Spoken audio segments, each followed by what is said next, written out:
Good afternoon. Although Flemish is my main language, of course, is something like Dutch. It is a Germanic language, but the only Danish or Swedish I speak is very similar. It's skål.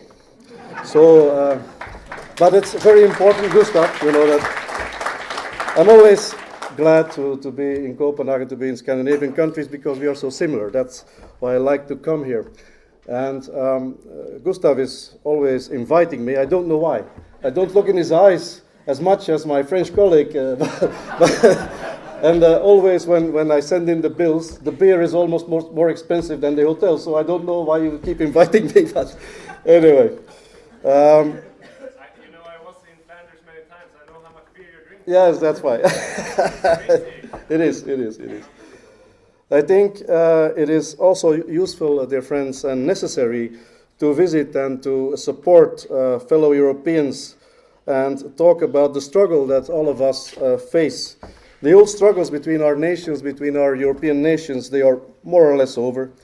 Today, Europeans, they have to stand to one another to shoulder, so that they can help themselves in a new struggle that is now going on.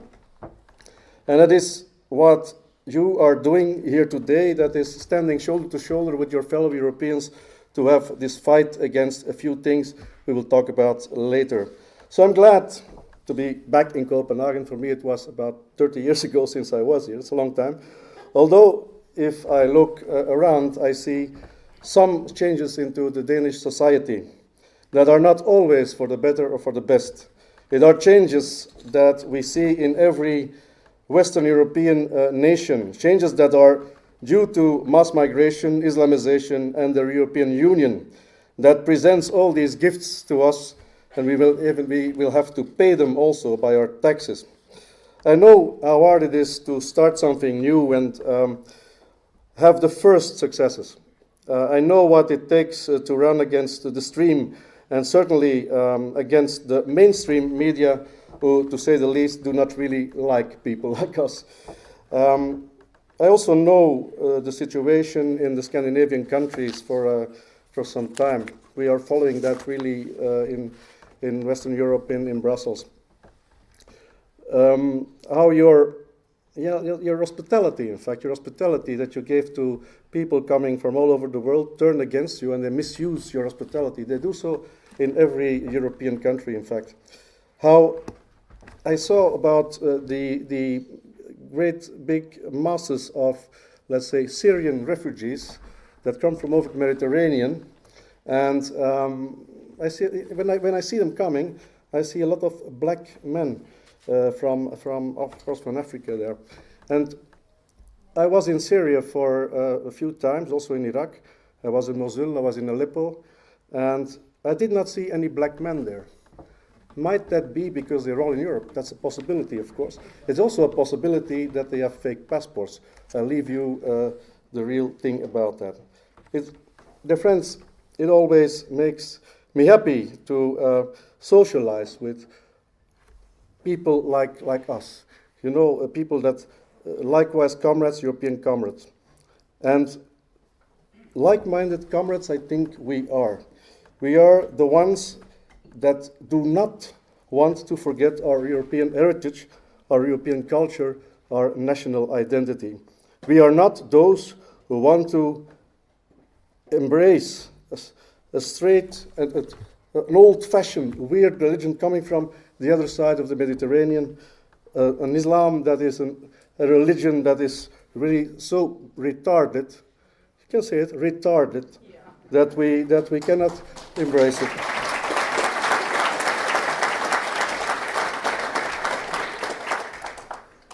That's why I'm glad to be invited by IFS. Our fight in Flanders and Western Europe is also your fight, just as is the fight of many other European peoples and nations. We are friends in a common struggle for the preservation of our European civilization with the precious traditions.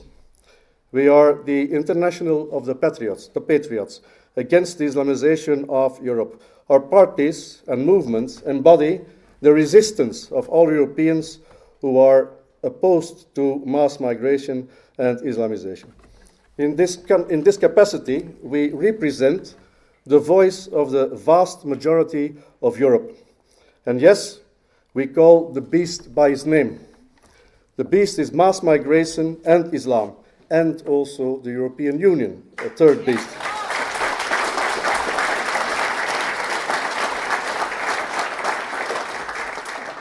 Islam is a conquering religion that intends to destroy democracy and replace it with a Sharia-based Islamic dictatorship. There is no doubt that Islam is determined to capture all of Europe. Islam is like a predator, always ready to attack the weakest victim. The European population is aging and dying constantly, being blinded by the multicultural away with us ideology. Multiculturalism undermines the identity and demographic resilience of a people and a civilization. Not only does Europe commit suicide in the demographic sphere, but we no longer dare to stand up for the norms and values of our own European culture. Europe ends where multicultural begins. Dear friends, Islam has declared war on us. We didn't declare war on Islam. Islam has declared war on us.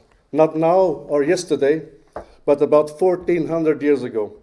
The terrorist attacks in New York, Washington, Brussels, London, everywhere, Paris, there's so many places where we have just a minute. We have 34,000 since 9/11. We have 34,000 Islamic attacks all over the world, most amongst Muslim, also a lot of in Africa, but 34,000. Now we have this one attack in New Zealand, and the world is too small again because it's Muslims. If they kill Christians, if they kill somebody else, nobody cares.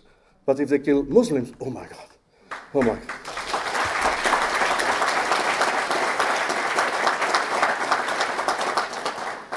In 732, that's some while ago, my Frankish ancestors, they destroyed Islamic invaders in Poitiers and threw them back to Spain. Also, maybe our friend from France had a little bit to do with that, I admit. It would take another 700 years to bring them back to the other side of the Mediterranean. In the meanwhile, we had to reconquer the Middle East and Jerusalem. A coalition of Europeans stopped the Islamic Ottoman Empire before the gates of Vienna in 1683. I can go on for some time with things like this, these historical terms. This is our European history and our history with Islam. It has always been one of conflict and bloodshed. Islam has been fighting Europe and the West for 14 centuries. Our ancestors kept them out and put them back where they belong, the other side of the Mediterranean. Some say they belong to the other side of the Mediterranean. I think they belong nowhere, in fact. Friends, were our ancestors all idiots? Was there no reason for these wars? Did they die for nothing? If you look at the policy of the European Union today, you will see that they died for nothing. Instead of closing the gates, the cities and the European Union opened the gates to get them in by masses. And friends, of course, there are good and peace-loving Muslims. Of course there are.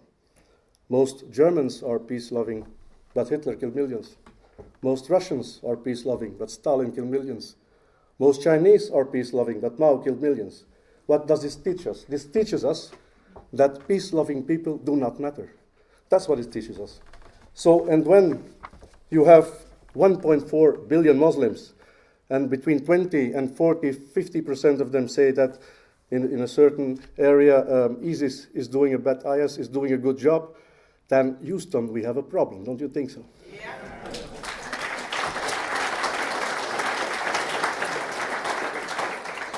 Muslims only align what has been written in the Quran and follow Muhammad's slogan. For them, it's the word of God. Okay, the word of God cannot be doubted and not be changed. However, Muhammad was a warlord who defeated and silenced these enemies with violence, weapons, and excessive bloodshed.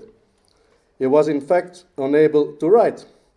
Sitting very long in the sun of the Arab desert on some hill, he must have received some fax from heaven called the Quran, And that book from centuries ago is now the basis for their conquer and their bloodshed.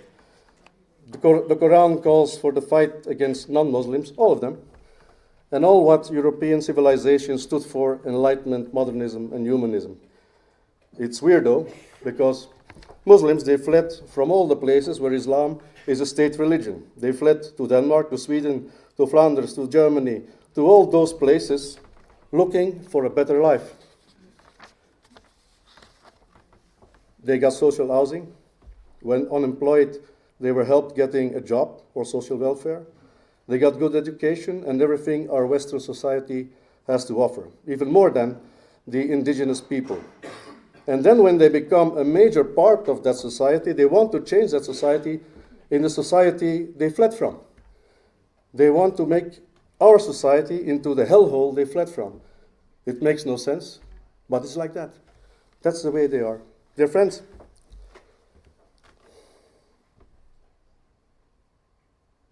moderate Islam does not exist. Do not let you be. There is no moderate Islam. This is not my words. This is not my words. These are the words of the Turkish Prime Minister Erdogan, and I quote: "There is no moderate, no radical Islam. There is only Islam." That's Erdogan. He can know it because he's a Muslim.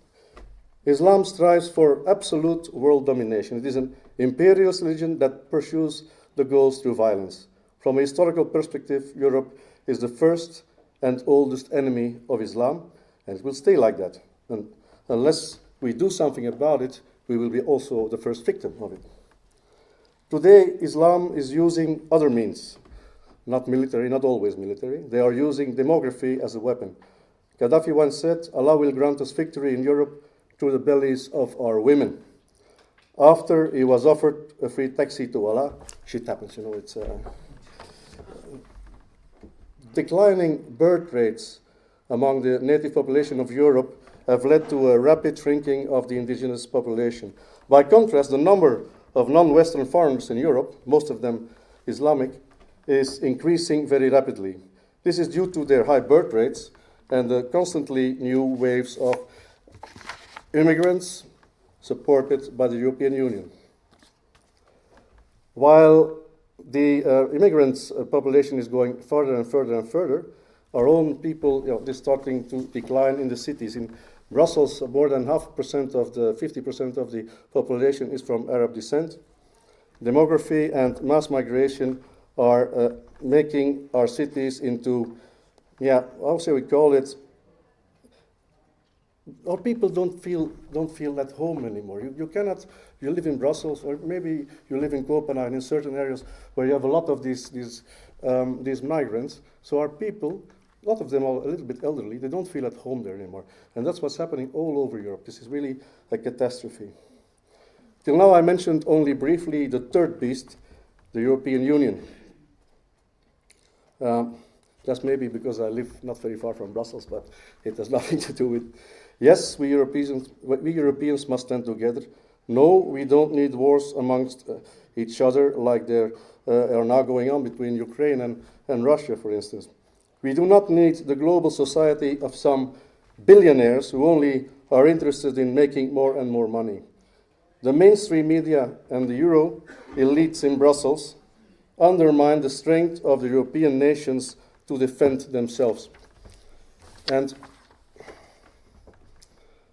at least in West and let's say Northern Europe, that is the case. We have to fight against these elites.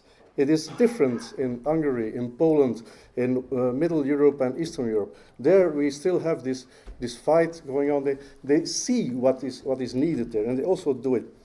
As such, we do not need the European Union, who wants to enslave the nations of Europe and transform the continent that brought so much to the world on his knees. We Europeans, we did not live on our knees, and we will not die on our knees. We will never allow that.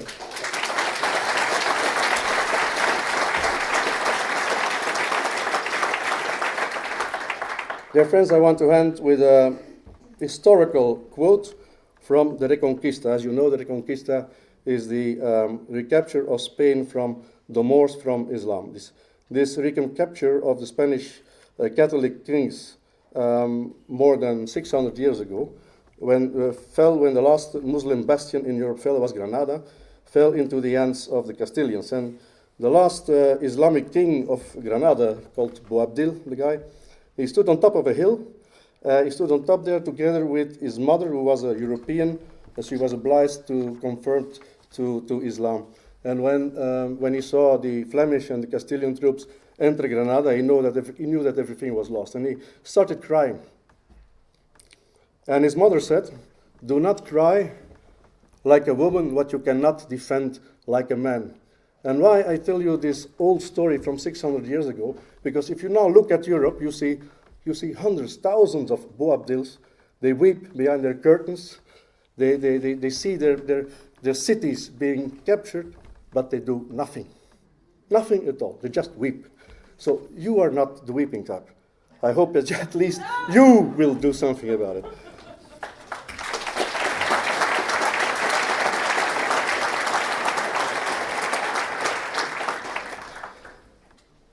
I think that we patriots from Denmark, Sweden, Germany, from all over Europe, we must come together. That is what we have to do. That is what we have to do today. And as I told, I ended also in Stockholm, that certainly if you have Danish and Swedish and Scandinavian, then they should revive the spirit of the Vikings, fight and win.